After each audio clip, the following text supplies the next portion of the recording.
බනාන ආගන්න වාගේ ජනාධිපතිගෙන් බනාන ගැහුවේ ඔබතුමාගේ නැට්ට ගැහුවේ කොහෙද කියලා ආගන්න ඔබතුමා කියලා ආගන්න මේ නැට්ට අයි කරේ කොහෙද කියලා කෝලි කුට්ටුවේ අනුර කුමාර මහත්තයන් අහගන්න ගිහිල්ලා කෝලි කුට්ටුව කොහමද අයි කරේ නැට්ට ගලවද අයි කරේ නැට්ටත් එක්කද අයි කරේ කියලා ඔබතුමා කියලා අහගන්න දැන් මේගොල්ලන් ඒ කාලේ නම් දැන් hina වෙනවා ඒ කාලේ hinaවක් දැකලත් නැහැ දේශපාලනය කරන කාලේ ඒ කාරේ හිටියේ යක්කු වගේ රවාගෙන කතා කරේ දැන් බඩවල් මාත් වෙලා දැන් සැප අසම්පත් ඇවිල්ලා දැන් hina වෙනවා සාමාන්‍ය මිනිස්සු බවට පත් වෙලා. ඉතින් ඒ කාලේ කොහමද? යක්කු වගේ සූට් ඇඳලා බඩ ඇති අක්කර දෙකක් විතර කරු නියෝජ්‍ය කතානායකතුමනි. දැන් මේගොල්ලන් වෙනස් වෙලා.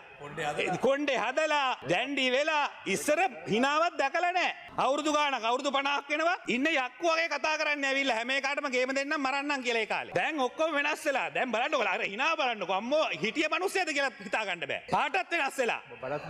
පාටත් අඟුරු කෑල්ල වගේ හිටියේ දැන් ලස්සන බලන්න ඕක නියෝජ්‍ය කතානායකතුමනි. බඩත් ඇවිල්ලා මේක වෙනස් වෙනවා. මේක තමයි ලෝකේ අර කියනවනේ ජයජයවර්ධන මහත්තයාත් කිව්වා කාන්තා විමුක්තිය තමන්ගේ ස්වාම පුරුෂය හම්බෙනකන් විතරයි. සමාජවාදය තමන්ගේ පළවෙනි ගාන හම්බ කරන විතරයි. මොනවද ඇමතිවරුන්ගේ තිබ්බේ ලක්ෂ 6000යි 7000යි වත්කම්. මොනවද අපිට කිව්වේ ඒ කාලේ?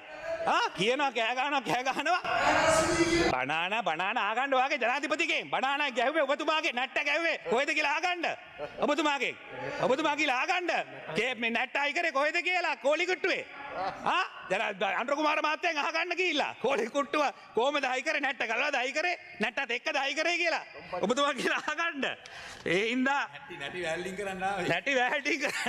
වැල්ඩින් කරන්න ආවේ නියෝජ්‍ය කතානායක hina වෙනවා නැටි වැල්ඩින් කරන විද්‍යාඥයෝ අරන් ආවේ දැන් කොහමද කණ්ඩ පොඩ්ඩ නැහැ hina වෙන්නත් බෑ හිනත් යනවා මිනිසුන්ගේ දුක ඉන්න hina වෙන්නත් බෑ